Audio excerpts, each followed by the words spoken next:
Welcome to the Ryan Frank Podcast. Ryan is a family man, first and foremost, but he's also a pastor, publisher, and serial entrepreneur. This podcast will help you think, work, and create like never before. Welcome to the Kids Matter Podcast. This is Ryan Frank. Thank you so much for tuning in. Before we jump into today's podcast, I would love for you to get your phone and text me. Now, don't do this if you're driving, please. Only if you're not driving. Get your phone, text me. Here's my number, 765-441-4598. Text me. Just say, hey, I'm listening to the podcast, and I'll text you back. Here's what I do. Every few days, I send random texts of encouragement and inspiration, and I would love to text you, but I can't text you if I don't have your number. So just send me a text and just text me whatever you want. Tell me who you are. Tell me that you're listening to the podcast. Tell me a joke. Whatever you want to do, it'll come right into my phone, and I'll make sure that you start getting my text messages. That number, once again, is 765-441-4598. Super excited about today's episode of the Ryan Frank Podcast, where I had a conversation with Angela Marks. Angela Marks is a ministry coach.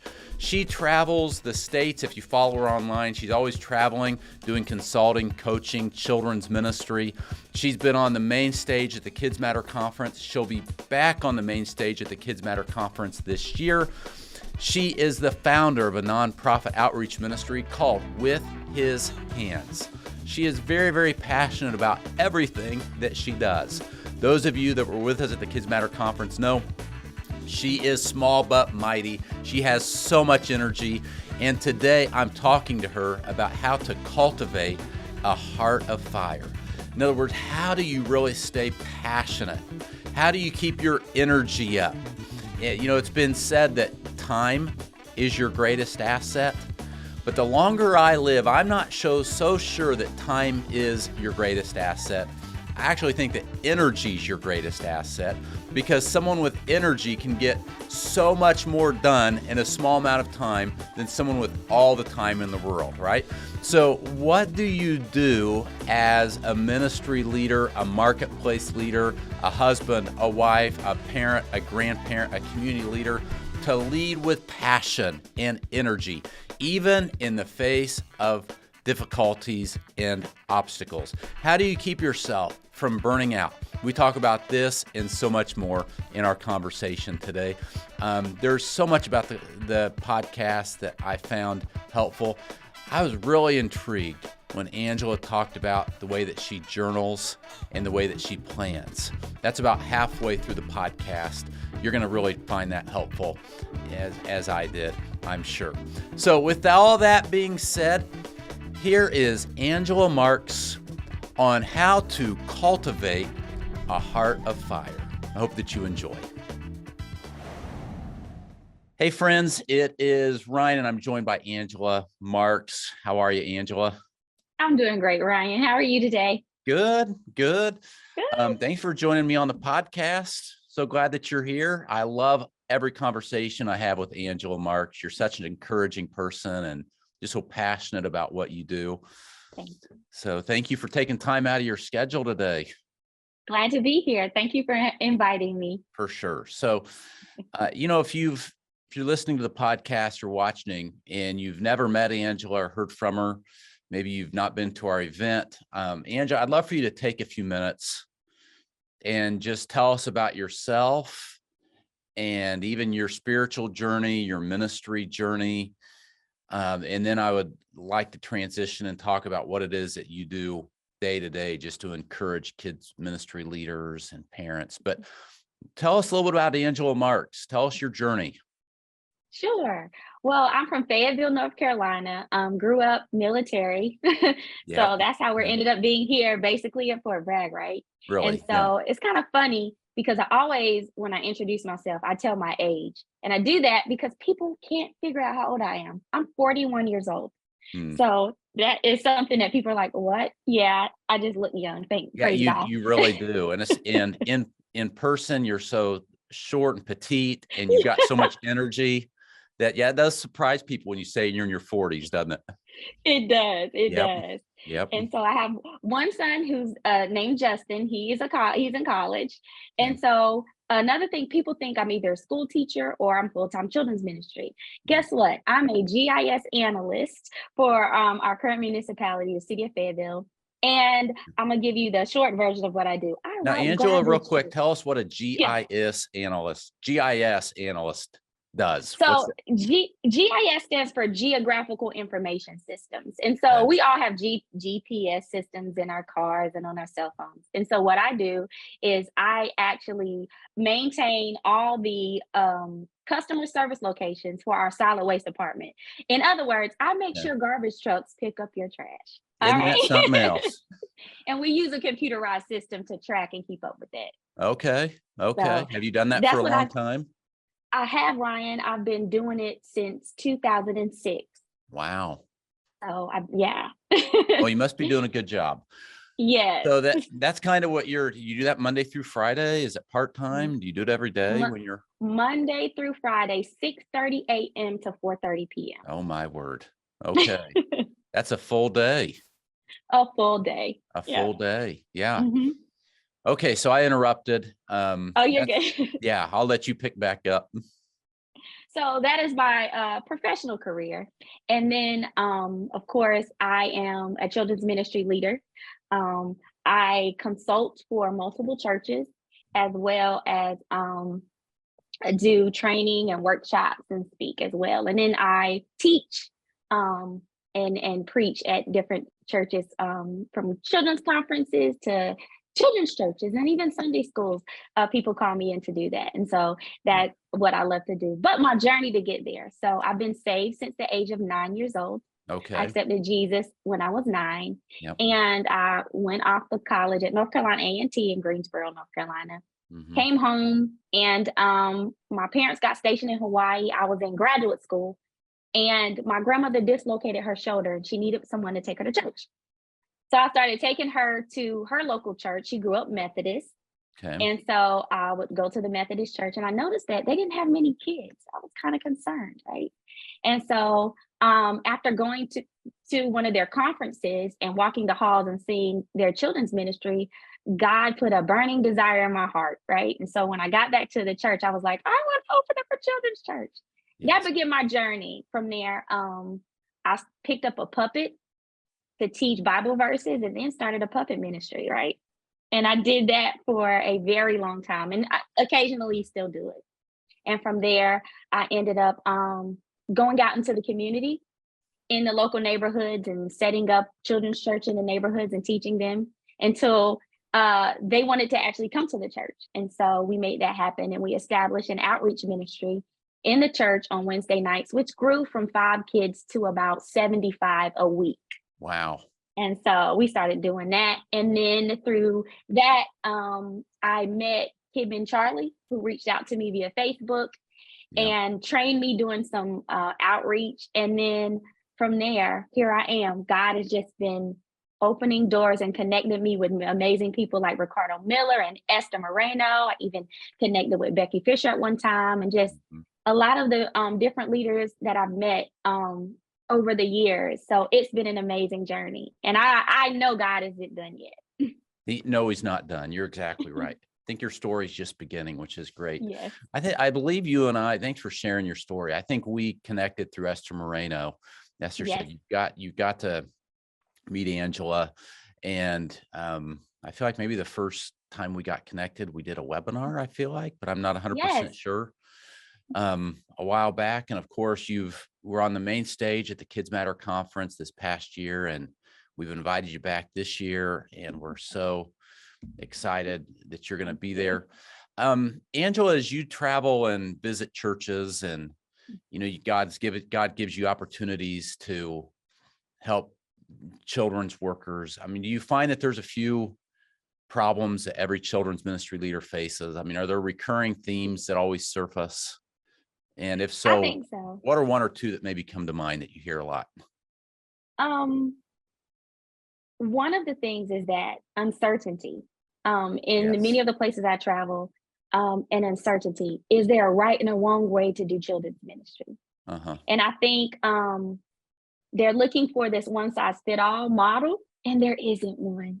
Yeah. I believe that we all are created uniquely and different, and we're called to serve children that are specific to the ministries and areas that we live and we occupy. And I tell them all the time, there isn't a right or wrong way to do it, but there's a God way to do it. That's a good point. And when you can find you in the area of children's ministry and how the children relate to you, and then your own personal story, your own personal experience of how you gave your life to Christ, and let that bubble up on the inside of you. And that's what you use to minister. That's what you use to teach. And that's what you use to love on not only your leaders and volunteers, but also the kids. Be uniquely you in that space.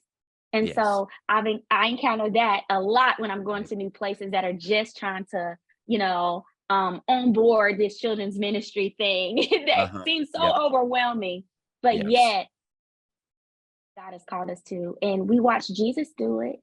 Very simple. And so I keep people, empowered and encouraged that there is not a right or wrong way. It's just God's way. You're exactly So that's right. the number one. Yeah, well, that's interesting. Yeah, and you're right. There is no right or wrong way. It's God's way. And when you look at Jesus, I mean, sometimes I think, Angela, we overthink it, and we feel like we've got to have all of these strategies and programs, but sometimes it's just as simple as loving people, isn't it? Just loving those kids, loving those parents, being the hands and feet of Jesus to them, and sharing what God's doing in your life and what God's teaching you, and building those relationships. Well, Angela, today we're talking about cultivating a heart of fire. So we're talking to leaders, ministry leaders, marketplace leaders. And I think anybody that meets Angela, like, man, that girl's on fire. She is fired up. She's excited. She's passionate. She's positive. And I want some of that energy to rub off on everyone who's watching or listening to the podcast today. And then I want to share I'd love to hear from you some things throughout our conversation around what do you do to stay encouraged and energized? And, what do you have any tips on how to keep your energy level up? How do you stay focused? So let's start by just talking about staying encouraged. Yeah. So Angela, what do you do to stay encouraged? What do you do to keep that energy level up in your day-to-day life, whether you're at your 9 to 5 working for the city, or whether you're teaching the kids in your church, or you've jumped on an airplane and you're a couple states away training leaders, whether you're at home, you've got your own kids and family. What do you do to keep your energy up?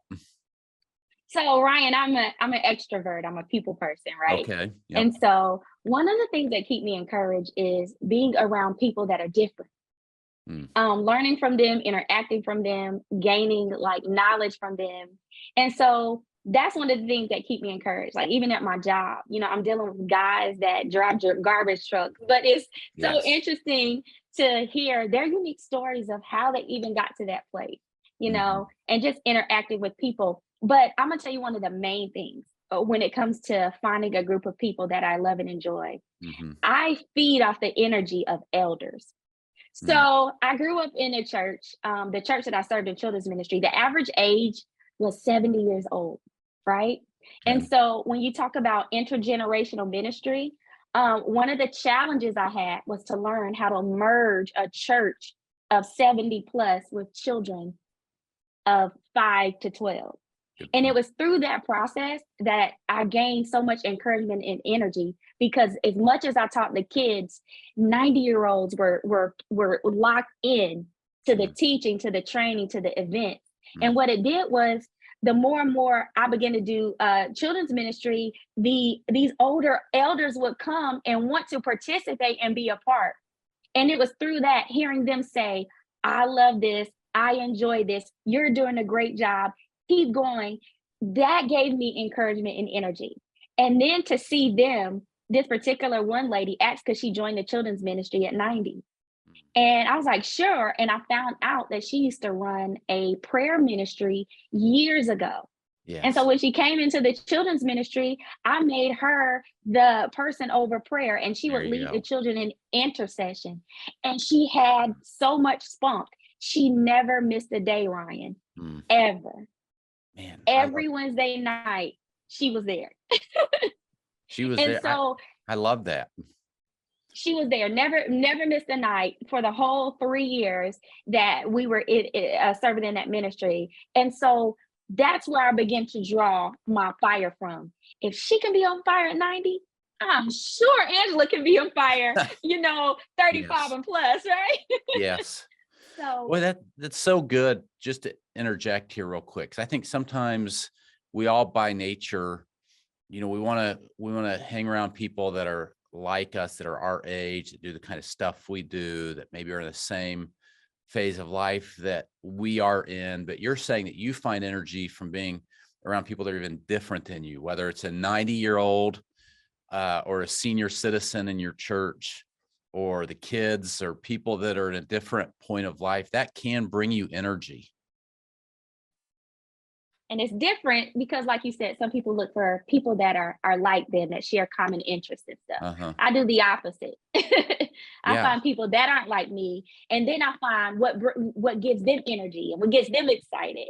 And Mhm. so I feed off of that. I feed Yes. off of that.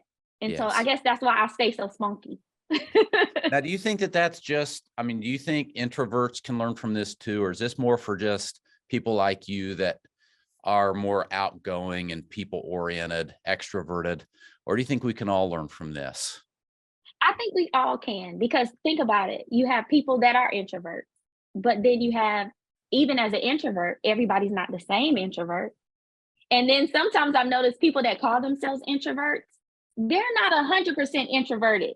That's a good Because when I point. start to engage with them, it's like a light bulb comes on and they start to shine. And I'm like, you're not as closed off as I thought you were. Yes. You're not as isolated as I thought you were. And so Yeah. I think that when even those that call themselves introverts begin to meet other introverts, they find out that, wow, there's something unique about you or something different about you that I like, that gives me, encouragement and strength. And so Yeah. I think we all can learn when we are around different people. Do you have any other tips for someone who's listening that, man, I want to keep my energy up? I see the value of that, whether whether you're like um Angela and you're just by nature, you love people, blah, blah, or whether you struggle to keep your energy up.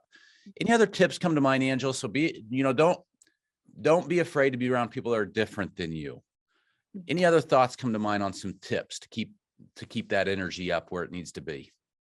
Sure, I use the ABCs. The first Okay. one is to affirm yourself, right? Yes. Our day can start off great. People always say the way your Monday starts off is the way your rest of the week is going to be. Well, That's a I good don't point. believe that statement. And the reason why is because I believe that my Monday can start off not good and I can change it, Mm, right? And I yes. do that by what I think and what's in my heart, and then what I choose to walk out throughout my week. And so the first thing I always do is I always affirm myself. We all have bad days, we all have down days. But it's Uh-huh. something about when you stand in the mirror and when you read affirmations and you tell your day what it's going to be, or you tell yourself how you're going to think and how you're going to respond and who you are in Christ, who you are as an individual. What kind of personality do you have? Today is the day that I shall smile. This is the day that Lord has made. I will rejoice and be glad in it, no matter what. And Mm, so one of them, I use the ABCs. My A is to affirm yourself.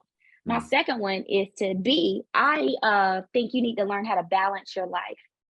I yes. think when we learn how to balance our life, balance our day, then we're able to keep our energy up and not feel overwhelmed, not feel burnout. And I think that's one of the things that sucks the energy and life out of us sometimes. Yeah. And so learning how to create balance. Don't do more on this end and less on this one. That's a Keep good point. everything balanced out. And my third one is choose to have joy. Mm, mm, That's my C. So choose to make every day a day that you choose joy instead of anything else. Um, and you have to be intentional, because sometimes um, frustration hits. I know on my job, frustration hits a lot. In children's ministry, the volunteer that calls in and says they're not coming 5 minutes before they're supposed to be there brings frustration. Choose joy.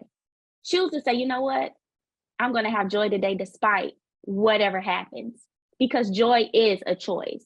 Yeah. Okay. So those are the three things how I keep my energy up. Man, I that's affirm so myself, good. I stay balanced, and I choose joy And you do this every day, don't you? I mean, you really about every day. have to every day. It's not something I make a decision and then I'm good for 6 months. I mean, it really is a daily choice. I agree with, I think those are three wonderful points. And I think a lot of us struggle with each of these. We don't affirm ourselves enough. We do allow our lives to get out of balance. Whether we're working too much or, we're not working enough, or we're not spending enough time with the Lord, or we're not spending enough time with our kids at home. We just get out of balance. We probably don't need to spend a lot of time on that because we all get it. Yes. And then choosing joy, just choose, where it becomes a pattern of your life where, you know what, I'm just going to choose to be happy. I'm going to choose to bless people. I'm going to choose to be good to people. I'm going to choose to be an encourager. And, those choices every day can help develop habits in your life where That's right. it becomes more of a habit. Let's shift gears. What about when you really get up against a difficult time, Angela? So, I think my boss lets me down. The church is having problems. I'm dealing with, my daughter's at college and she's not making the choices I wish she'd make. I receive a diagnosis, or someone I love receives a diagnosis, and all of a sudden I'm really facing a difficult time. I'm sure, Angela, you've had times like that in your life. Yeah. When you have, what has given you the motivation to just keep pushing forward, to stay positive, and just to see through even when things aren't easy? Thoughts? Yeah. So for me, I sing, and people don't know that. Okay. Yep. But Okay. I sing, and so I always find a song that speaks to the difficulty. Mm. And one song that always resonates with me during difficult times is a song by a guy named Todd Delaney, and it's called Pulling Me Through. And the song simply says, it was you, Lord, that pulled me through. You pulled me through the difficult moment. You pulled me through the trying time. And every time I listen to that song, and I sing it, I literally have the vision of Jesus gripping my hand. And it's like I'm walking through the difficulty, and he's pulling me, and he's saying, don't look to the left, don't look to the right. I got you. Keep walking. And every time I sing this song, that's the vision that I have of he's saying there's a other side to this. And so when it comes to me staying motivated, that's what I think about. There is another side to the difficulty. You won't stay in it always. You have to come out of it. He promised us that, right? And so if we can stay focused, and if we can stay believing and following his truth, then we're going to come out on the other side. And that is what resonates with me the most. Just on the Saturday before last, we buried my 39-year-old cousin who just had a baby. So a 6-month-old baby is here without a mommy. And it was the most difficult for all of our family because she had a asthma attack that just came out of nowhere. Wow. That ended her in ICU on a ventilator with 95% of her brain already gone. Wow. And so it was many questions. God, why? Yeah. Why this baby without a mom? And once again, as I was thinking of singing that song, as we had to stand there while they put her off the ventilator, all I could hear was God saying, but there is another side to this. There is another side to this. You can't see it now, but there is another side, not just for her, but also for her son. Yeah. And so that's what I just wanted to leave with people. There is another side to your difficulty. For me, it's singing. It's finding songs with the lyrics to motivate me. And for someone else, it could be something different. Yeah. But I think we all have to find that thing that helps motivate us and walk us through. I love it. God has created us each to be spiritual beings, and there's a spiritual side to leadership. And we spend a lot of time on podcasts like this and at our conference, and you go to a bookstore and there's a million books, get on Amazon with all of these tools and techniques on how to lead. But there is this, and while there is a lot of value to that practical side of leadership, there is a spiritual side. And to get through those difficult times, and boy, our heart goes out to your family, Angela. That's a tough road to walk. You have to have spiritual disciplines in your life, don't you? Whether it's worshiping the Lord, spending time in His Word, getting on your knees in prayer, having a group of people that you can talk to and be vulnerable with and pray with. Have you learned, Angela, that you've got to keep your spiritual life a priority? Absolutely. Definitely. Yeah. And one reason is because it's in the presence of the Lord that you find comfort and healing. That's right. And He is the God of all comfort. And I find that we can put ourselves in many things to bring us peace and joy and happiness. Those things are all temporary, Ryan. Yeah. It isn't until you're in the presence of the Lord through your worship, through your prayer, even through your reading of scripture, that you find comfort and peace and even love that passes your understanding of what you're going through. Yes. And that's why that spiritual part of our lives matters a whole lot. Yeah, 100%. Angela, let's talk about you're busy. You've got all these plates spinning, and so many of us that are listening or watching the podcast today can relate. You maybe you're like Angela, and you've got a 9-to-5, and then you've got ministry, and then you've got a marriage, and you've got kids, and you've got all this stuff that you're wanting to do. These personal goals, health goals, maybe you're wanting to exercise, maybe whatever, we're all busy. Angela, you seem to have the ability to stay focused and get things done. What are some things you've learned that have helped you stay focused on your goals? One is my son. He helps me stay focused. He can be he's very quiet, but when he sees something off, he speaks up, and I appreciate that about him. Okay. Yeah. And so he says, "Mom, do this or that." And so he's one of my motivators for staying focused, because one thing I realize is that I'm not only I'm an influence in the lives of other children, but I'm a major influence in the lives of my own son. That's a good point. So that is my reason why I stay so focused on my goal. But another thing is that I'm a visual person. And so I always visualize the end in mind. There's a book by Stephen Covey. I think we all had to learn it read it in college. Yeah. But he says, begin with the end in mind. Yeah. And so I always think about, what is the end going to be? What is the result if I stay on track and stay focused? Because I have a heart's desire to accomplish that. But I can't get there if I'm not staying focused. And then, Ryan, I have a paper planner. Do you? Yeah. Yes.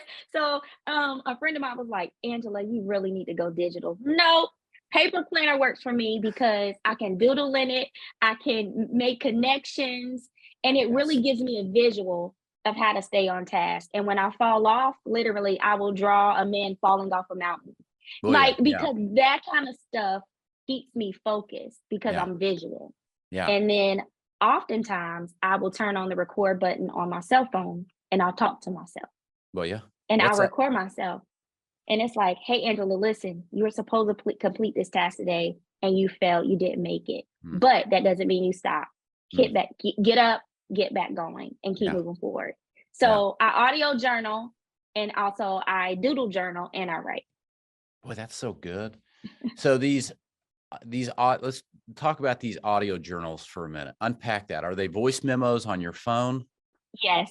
So there are voice memos on my phone, and in the memo, I'll actually put rename it something, like whatever I'm working on or whatever I missed, I'll rename it that, and I'll go back months later, weeks later, the next day, and play it again and say, okay, you missed it yesterday, but you don't have to miss it today. Mm-hmm. You know. And so I do that as constant reminders. I even go back in my journals. I'll find a journal from 2015, open it up, and look at where I've come from. Yes. That keeps me motivated to say, listen, that was 2015. This 2023, I made it. Everything in this journal, I've done. I love it. And then your paper journal or your planner, is that just a calendar? Is your to-do list in there as well? Yeah, so I have what's called a happy planner that I have. And so it has to-do list, monthly goals, weekly goals, priority tasks, habit tracker. And so all of those things, and I intentionally make sure that I pick a journal, a paper planner that is specific to what my needs are. Okay. I don't just pick up a random one. I pick up one that says, what is going to help me accomplish what I need to accomplish this year? Yeah. And so I'm very strategic and specific. And so I make sure I have it tracker because I need to drink more water, right? Yes. Need to exercise better. Even though I'm small, I still need to. Yep. So those type of things. And then I also have a paper planner that I keep that's a spiritual planner, which people are, why? Because every day I read a different scripture and I write it out. And so I actually have a planner for that helps me do that. And I also SOAP scripture, which stands for scripture, observation, application, and prayer. And my planner also has that in there. So I have two types of planners. Man. And I know just from following you on social media, you like to mark in your Bible and you spend a lot of time in scripture. You're a highlighter and like to mark up the scripture. I love, that's really neat that you have a quiet time planner as well, or a scripture planner. Now you call it your happy planner. Happy planner. Is that what you call it, or is that the brand of the actual planner, or you just call it's actually the brand? It's the is brand, it the brand? Actually. Okay. Yeah. Okay. I'm gonna have to look that up. Yeah. All right. Awesome. So love that. That's so good. And I hope that those of you that are watching or listening, you're finding value in this conversation like I am. Angela, you're an inspiration to so many people. You're an inspiration to Beth and I. You inspire everybody that you come in contact with. I'm curious to hear who inspires you, or what inspires you. What keeps you inspired? I know you've mentioned your son, you've mentioned your time with the Lord. Does anything else come to mind that inspires you? Yeah. So my biggest inspiration was my grandmother. She was my biggest inspiration. And I say that because, and it's kind of funny, Ryan. I remember growing up, and I remember on a Sunday after church, my grandmother always fried chicken.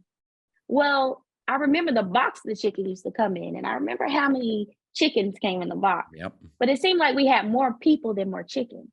But it seemed like the chicken multiplied the more the people came. And so I always wondered, like, a lot of people, and I know she didn't have that much chicken. God, did you multiply that chicken? And I always tell that story. But the truth of all of that is that she served people. And it didn't matter who walked through those doors, they were served. And so through everything I do, through ministry and through my day-to-day life, servanthood is a part of my DNA. It's who I am. And I learned that from her. I saw her effortlessly serve and give. And so she has been my biggest inspiration, because no matter what I do, I'm always looking for, how can I serve? It's never about me. It's always about, how can I give to others? And then with that, my entire immediate family, from my mom, my dad served in the military for 30 years, retired command sergeant major.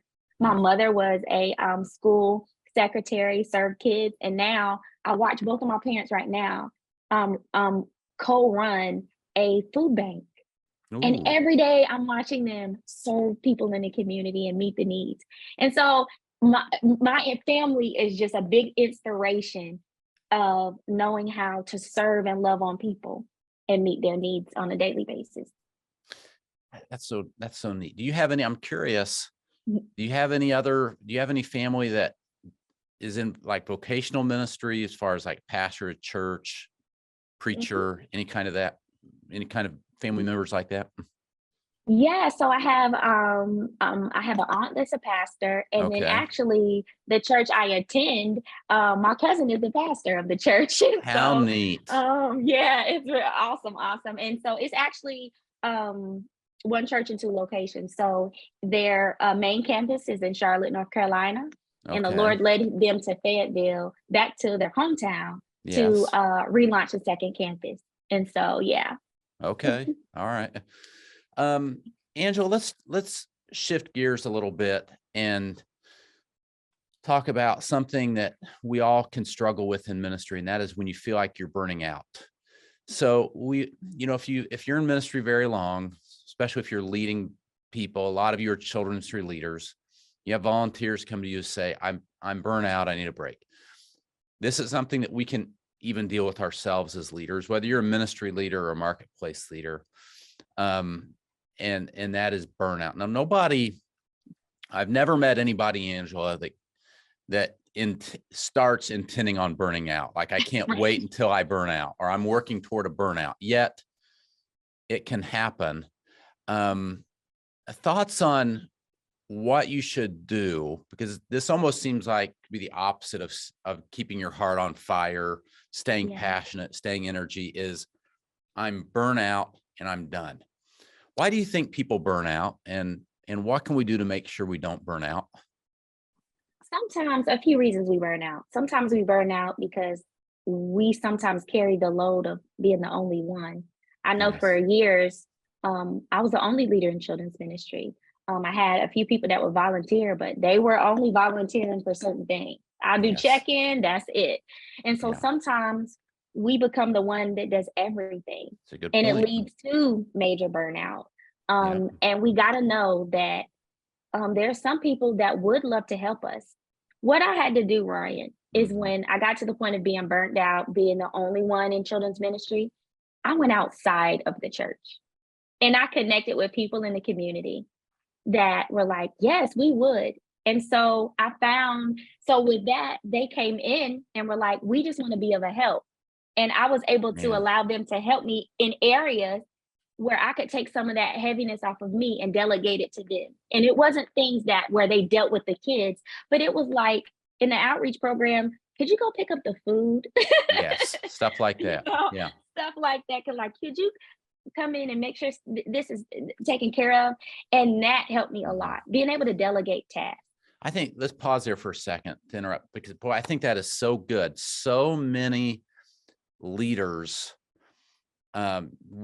we can all be guilty of doing things that really we shouldn't be doing, that someone else could do. Whether you're at a small church or whether you're at a mega church, whether you work in the secular or the sacred, whatever your week looks like, it's easy to do more. And sometimes we might blame it on, or think, well, there's nobody else I can assign this to, or I don't have Right. any help.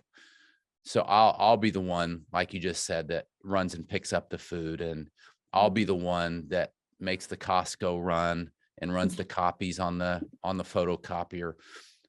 When there are people out there that could help us and should be helping us, but we've got to get to the point where we not only see that need, but then we do something about it. So I think that's an interesting Right. part of your story, is you've been in a place where it's like, hey, it was all me. And I Yes. even looked around my church and I didn't see a lot of people that could help. So I went outside the church Yes. and found some people that could help.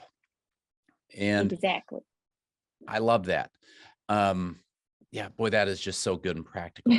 Don't do it all. Don't do it all. Don't Refuse do it to do it all. all. Pray that God would open your eyes to some people that could help.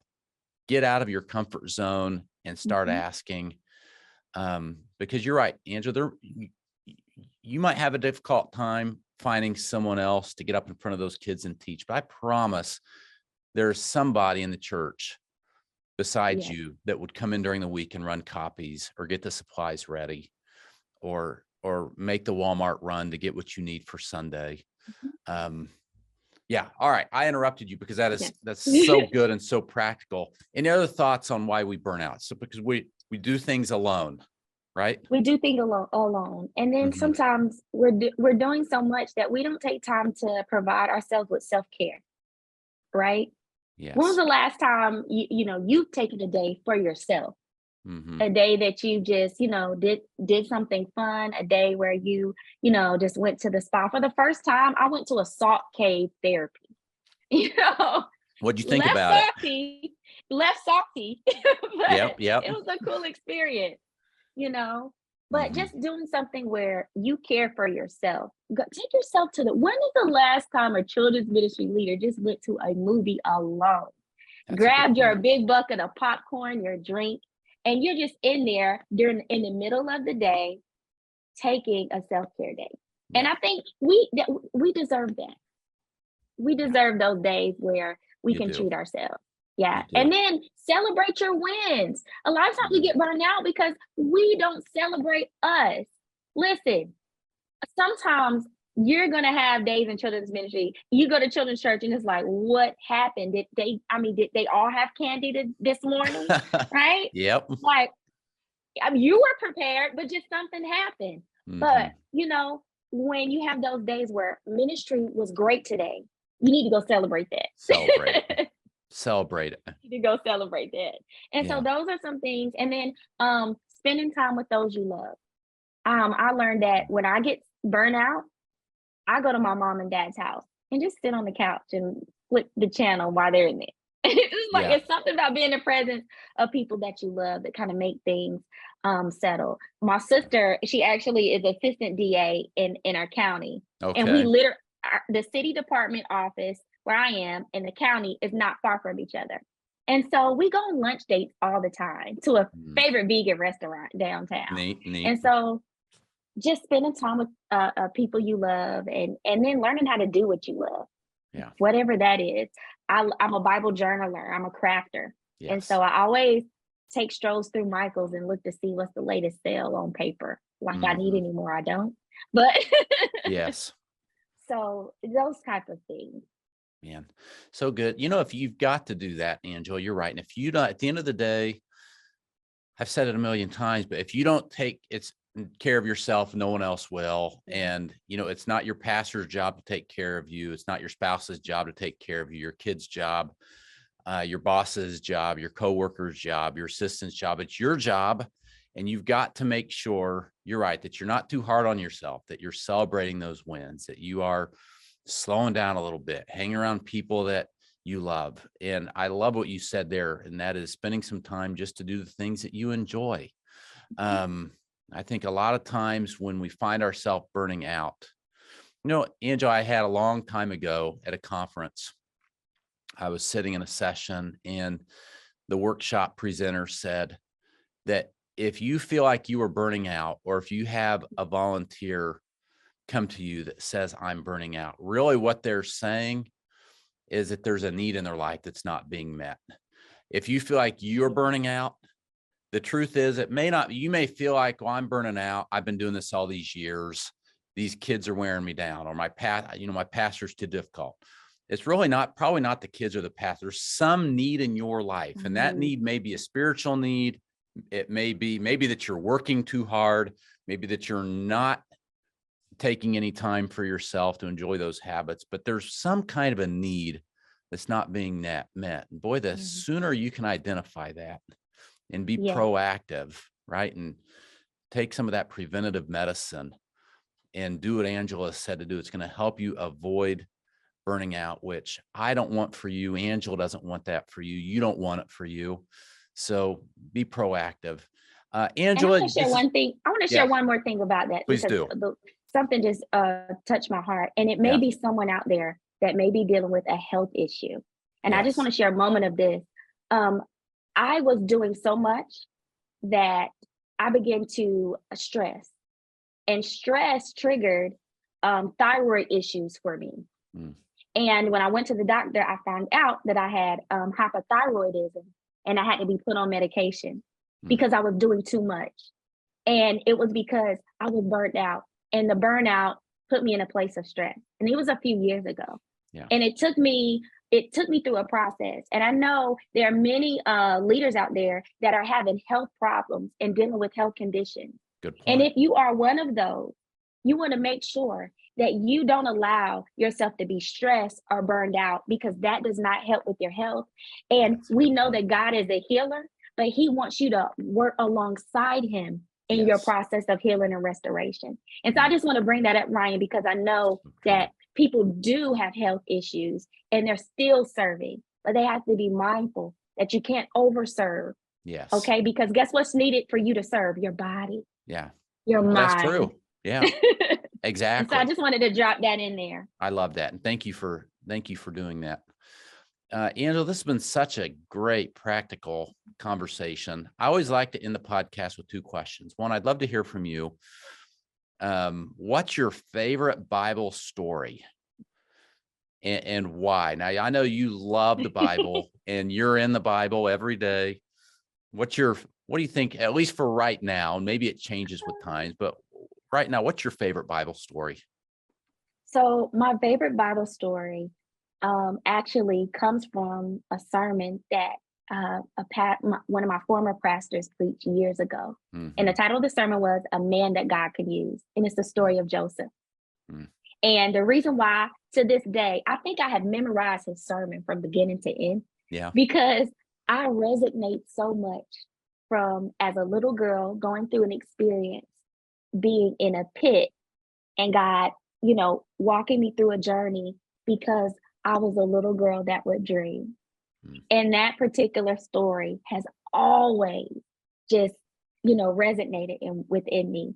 And so one of the reasons why I love it so much is because Joseph not only dreamed, but I believe he kept the dream on his mind as he walked through from the pit to the palace. Oh, that's so good. So one of the things, it was 3 points in the sermon that I always keep, and that always blesses me. The first one is that Joseph was a man that God can use because he dared to dream and dared to get up and do something about it. Mm-hmm. Joseph was a man that God can use because he knew how to make the best out of a bad situation. Yeah. Joseph was a man that God could use because he knew how to overcome temptation. Right. Mm. And the last one was Joseph was a man that God can use because he had a providential view of who God was. And no matter what he went through in his circumstance, he knew that God was up to something in his life. Mm. And when I look back, Ryan, and I see where Angela Marks came from, and I'm here, and right now I can always say he is still up to something in my life. And I believe for everybody that is listening, no matter what you go through, God is still up to something in your life. Yeah. Now, those 4 points, those will preach. Boy, that is good. And what a great story, Joseph. Love that. Joseph's one of those. Have you ever thought, Angela, when you get to heaven, other than Jesus and maybe, some close loved ones that have passed, when you think about characters of the Bible, who's the first character of the Bible you want to meet, or who are you dying to see? And I think Joseph's got to be toward the top of the list for me. Moses, I'm excited to meet Moses one day. Yeah.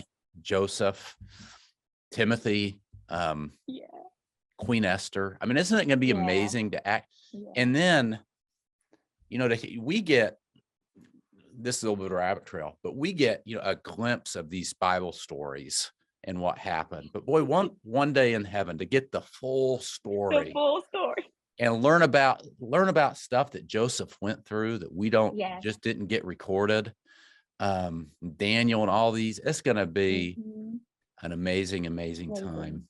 Because I got to ask Shamgar. How he did it. Like, it's an Old Testament one, and you gotta catch it in the Old Testament in Scripture because they didn't magnify him real good.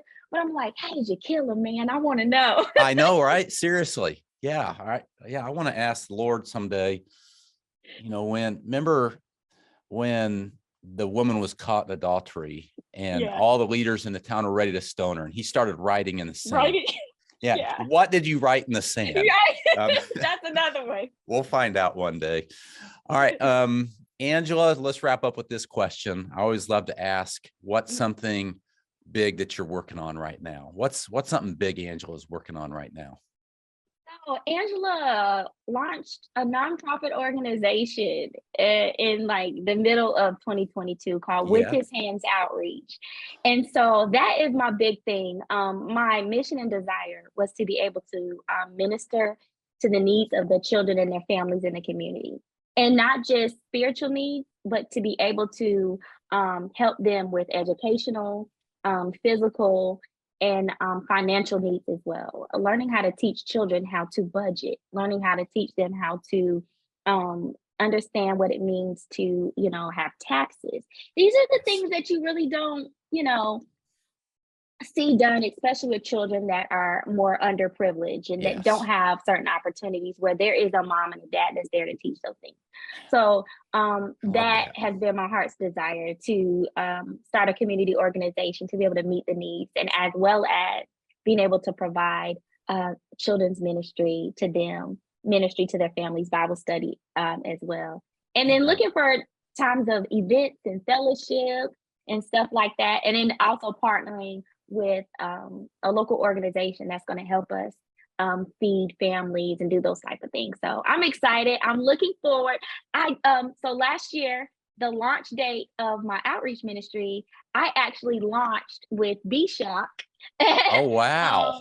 Yeah. That came in the day that I launched the outreach is when he came in and did something, and the kids were like, who is this? And so it was so amazing. So I'm How looking forward neat. this year to doing like a children's conference Yeah. this year. So that's what I'm working on. That's a big thing. So, okay, if you could, man, if this dream big and like, wow, a dream for me in 5 years, this ministry is doing this, what would it be doing in 5 years? Oh, so do you really want to know, Ryan? I Okay, do. so Yep.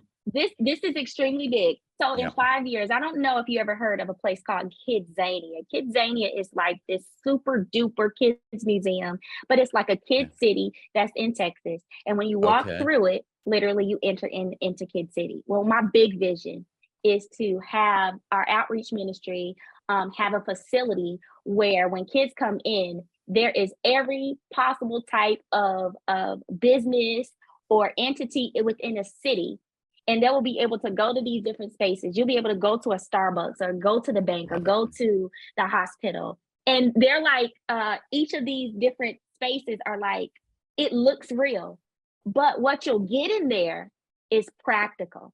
When you go into the area or the museum that looks like a hospital, then you'll not only get the opportunity to play with the instruments and stuff, but then you'll learn how God is a healer. Mm, And you'll learn that if you choose the love profession that. or the occupation as a surgeon or a nurse, how can my profession be used by God to serve? But I Yes. want it to be done in this particular space that is outfitted and created to look like a hospital. I want the kids to go into the space that looks like a Starbucks and Yeah. see you making the coffee or the frappuccino or the Yeah. refresher behind the desk. Yeah. How can you love on this person that is coming in, that's I having a love bad it. day? So it's a big vision, but I really believe that it can change lives. I think so too. And we serve a big God, don't we? Yeah. I love that. Thanks for sharing that. Angela, if someone who's watching or listening, wants to connect with you, learn more about you, your consulting ministry, this new outreach nonprofit, what's a great way to connect? Is there a website? Do they find you on social? What's a good way? Yeah. So you can find me at my website, www.angelamarks.com. That's I'm easy also enough. on easy. I'm also Yep. on Instagram. It's Angela M. Marks. My middle name is Michelle. And so you can also find me on Facebook. I'm there at Angela Marks. So connect with me on all my social media platforms and let's network and have a good time. Angela, you have a heart of fire. I know you love encouraging leaders to have that heart of fire and to be passionate about what God's called you to do.